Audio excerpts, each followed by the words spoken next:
performed the surgeries without anesthesia, in part because anesthesia had only recently been discovered, and in part because Sims believed the operations were not painful enough to justify the trouble, as he said in a lecture according to NPR.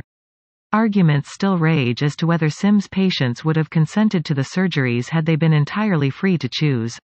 Nonetheless, wrote University of Alabama social work professor Dhirendra Ojanuga in the Journal of Medical Ethics in 1993, Sims manipulated the social institution of slavery to perform human experimentations, which by any standard is unacceptable. In 2018, a statue of Sims was removed in response to the ongoing controversy, according to The Guardian. Guatemala syphilis study. Many people erroneously believe that the government deliberately infected the Tuskegee participants with syphilis, which was not the case. But the work of Professor Susan Riverbee recently exposed a time when the U.S. Public Health Service researchers did just that, according to Wellesley College. Between 1946 and 1948, Riverbee found, the U.S. and Guatemalan governments co-sponsored a study involving the deliberate infection of 1,500 Guatemalan men, women and children with syphilis according to The Guardian. The study was intended to test chemicals to prevent the spread of the disease. According to Michael A. Rodriguez in a 2013 paper, the experiments were not conducted in a sterile clinical setting in which bacteria that cause STDs were administered in the form of a pin-prick vaccination or a pill taken orally.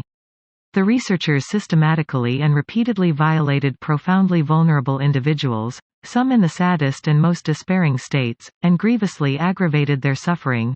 Those who got syphilis were given penicillin as a treatment, Riverbee found, but the records she uncovered indicate no follow-up or informed consent by the participants.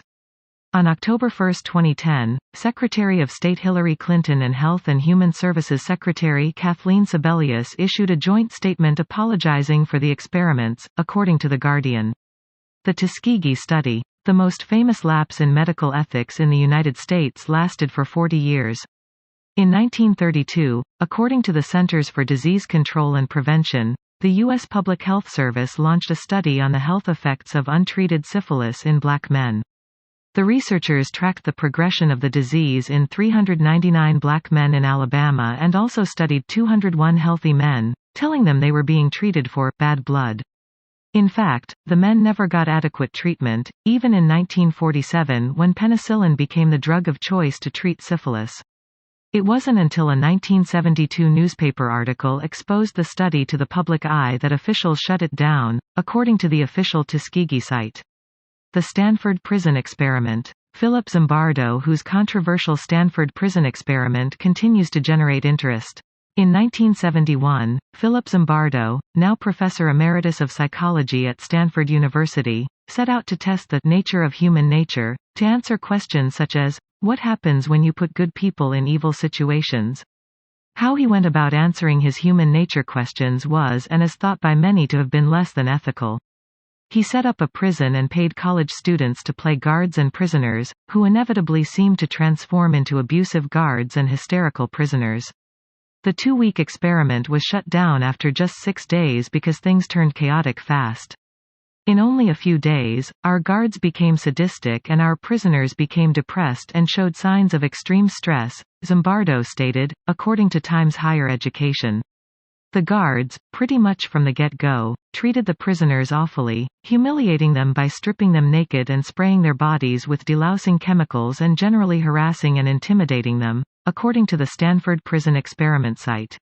Turns out, according to a report on Medium, a news publication, in June 2018, the guards didn't become aggressive on their own. Zimbardo encouraged the abusive behavior, and some of the prisoners faked their emotional breakdowns.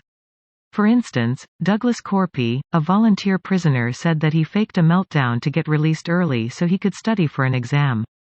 Even so, the Stanford Prison Experiment has been the basis of psychologists' and even historians' understanding of how even healthy people can become so evil when placed in certain situations, according to the American Psychological Association.